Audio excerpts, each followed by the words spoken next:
Why didn't they show up? Police bosses skip key accountability session. And why did he show up, but at the wrong house? Ramaphosa explains his doorstep visit to theft-accused Hangwani Masemola. And Bafana goes to the World Cup. Hello, I'm Jane Dutton.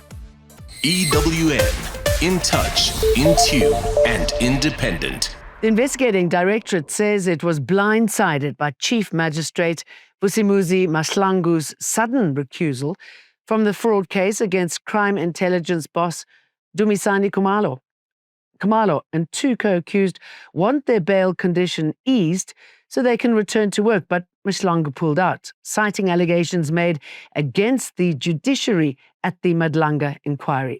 Crime intelligence boss Dumisani Khumalo, the unit's CFO Pilani Lushaba, Precious Madondo, the head of the analysis center, Josiah Kalakala, Gauteng head of crime intelligence, Zweletini Gabela of SAPS's technology service, Cynthia Ngube, head of the vetting office, and Dineo Mokwele, a technical support system manager, appeared in the Pretoria Regional Court earlier today. With the exception of Mokwele, the accused faced charges of fraud and corruption related to appointing the 30-year-old Mokwele last year as a brigadier for a highly specialized division within crime intelligence responsible for national covert operations. The matter against the accused could, however, not proceed, as Chief Magistrate Vusimuzi Mahlangu recused himself after being subpoenaed to testify at the Madlanga Commission of Inquiry. The case will sit tomorrow before a new magistrate. Aryan Singh, Eyewitness News. The lawyer representing crime intelligence boss Khumalo and his two accused believes his clients are being prejudiced. From day one in August, when they firstly approached this honorable court for their application to have the bail condition that is preventing them to go back to work and be able to execute the duties in terms of the SAPS that are empowered on them. There has been an unreasonable delay up until today. Parliament's Police Committee is angry after Acting Minister Feroz Cachalia and Police Minister Fani Masemola were no-shows today. The committee says their absence, quote, undermines accountability, especially with corruption probes closing in on the police, and was forced to call off the meeting, saying cabinet duties are no excuse. We do not answer to cabinet, so I don't care if cabinet is in the time of the committee. This committee has asked several times to change programming. That hasn't happened. SAPS is in crisis at the moment, but the minister chooses to go to cabinet this morning. Nothing can trump, no cabinet meeting can trump what is being discussed here today. President Cyril Ramaphosa says his only run-in with controversial businessman Hangwani Masemola was pure coincidence on his morning walk. Turns out Masemola's Sandhurst mansion is on the president's route, and his ex-wife happens to be Masemola's aunt. Masemola's home was raided last week as the SIU seized luxury cars and art linked to the Tembisa hospital scandal. In 2024, I am walking on that same street, and a person comes out of this house and he greets me. And as I often meet people, I ask them, who are you? He says, I am Hangwani Masemola. And that's how he introduces himself to me. And I say, so you are the Masemola who is putting my name into disrepute. And he smiles away. And now I've encountered this person and I walk away.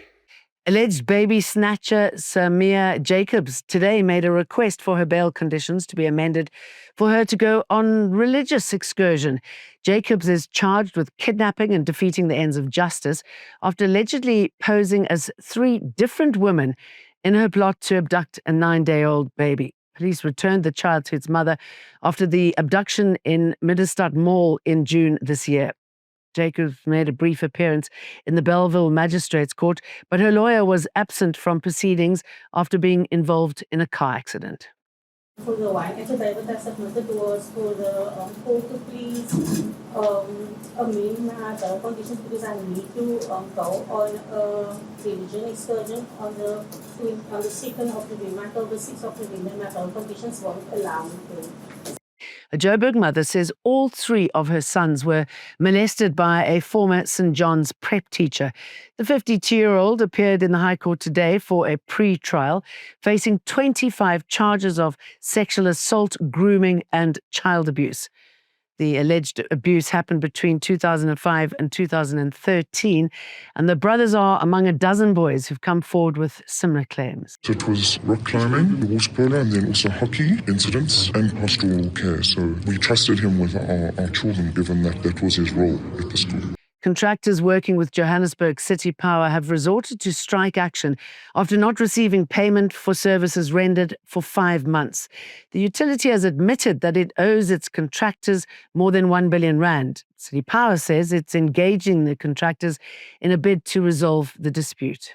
We did commit that between today and tomorrow, we will be able to release about 56 million rands so that we can pay for some of those contractors that are within that backlog and be able to assist them. This is a little that the shareholder managed to basically release. The Western Cape's festive season safety drive is underway, targeting gender-based violence, extortion and road crimes. Launched in Khayelitsha, the high-density operations will run through January. Police say visibility will be ramped up in crime hotspots. Yes, there might be other incidents that are still continuing to happen.